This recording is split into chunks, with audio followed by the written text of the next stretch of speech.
between Cuba and the United States. Presidents Raul Castro and Barack Obama both paid homage to Pope Francis for his role in the landmark agreement.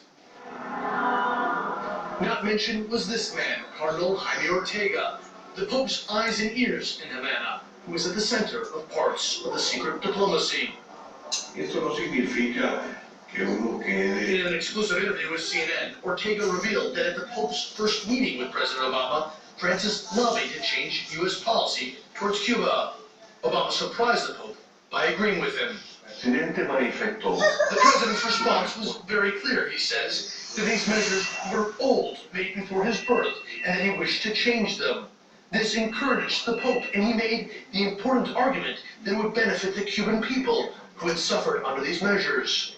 The Cardinal said the Church was not directly involved in the negotiations, but acted as a back channel to keep lines of communication open between the Cold War adversaries and push for an agreement. One of those back channels, Ortega says, was how to arrange a prisoner swap between the two countries. Cuba wanted to exchange jailed State Department contractor Alan Gross for 3 of their captured intelligence agents. The United States wanted a better deal.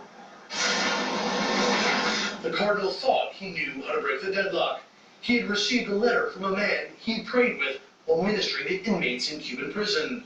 His name was Rolando Saref, a Cuban intelligence official condemned to a lengthy prison sentence for his spying for the CIA. Esa carta fue una carta donde él. He wrote me a letter as someone who could be exchanged, Ortega says. It was something separate from the Pope's contribution. He wrote saying he could be traded.